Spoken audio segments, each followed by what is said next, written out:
26th Sunday in Ordinary Time, Year B. This reflection is prepared by Father Ayub Francis, pastor at St. Jude Church, Grand Rapids, Michigan, USA. First reading, Numbers 11, 25-29. This reading shows how God's Spirit works beyond human expectations and boundaries. When Eldad and Medad begin prophesying, even though they weren't formally gathered with the others, Moses defends them, teaching that God's gifts are not limited to select individuals. Moses expresses a desire for all of God's people to receive the Spirit. Message for us: we should not be envious or restrict others from using their God-given talents, especially when they are doing good for the community. Instead of becoming stumbling blocks by fostering jealousy or exclusivity, we can become stepping stones by encouraging and supporting others. We can be open to the unexpected ways God works through different people.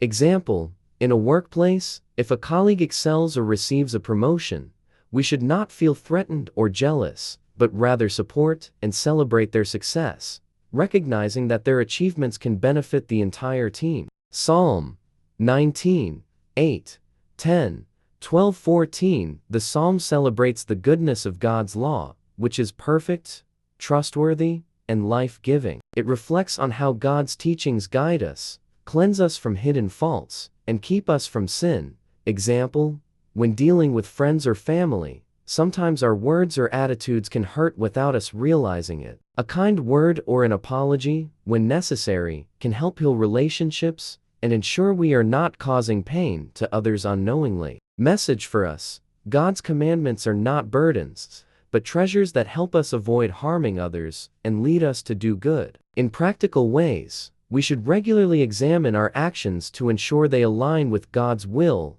and strive to remove any personal behaviors that might be stumbling blocks to others. Second reading, James 5, 1-6. James delivers a strong warning to the rich who hoard their wealth and exploit the poor. He condemns those who live in luxury while others suffer, calling attention to the injustice of ignoring the needs of others. Message for us: this reading reminds us that wealth and comfort should not come at the expense of others. We must not turn a blind eye to the suffering of the poor. In our daily lives, we are called to be generous with our resources and time, and to advocate for justice, ensuring the basic rights of others are upheld.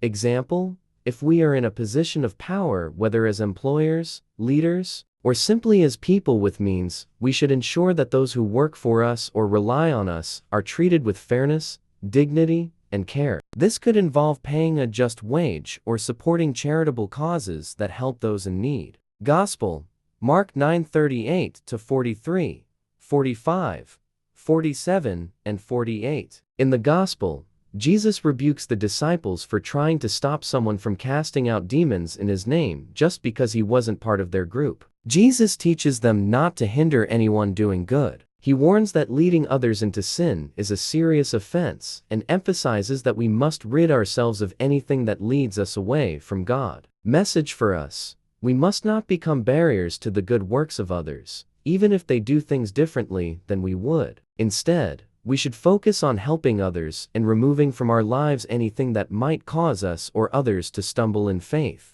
Example, if we see someone helping others or making a positive difference, we should support them, even if they are not from our immediate circle or don't share our exact beliefs. In a church setting, for example, we should avoid forming exclusive groups or cliques that prevent others from feeling welcomed. Question for meditation or reflection: am I a stumbling block or a stepping stone in the lives of others? How can I use my actions and resources to help those in need and promote justice in my community? This week, consider how your words, actions, and attitudes either support or hinder others, and seek ways to be a positive influence in the lives of those around you.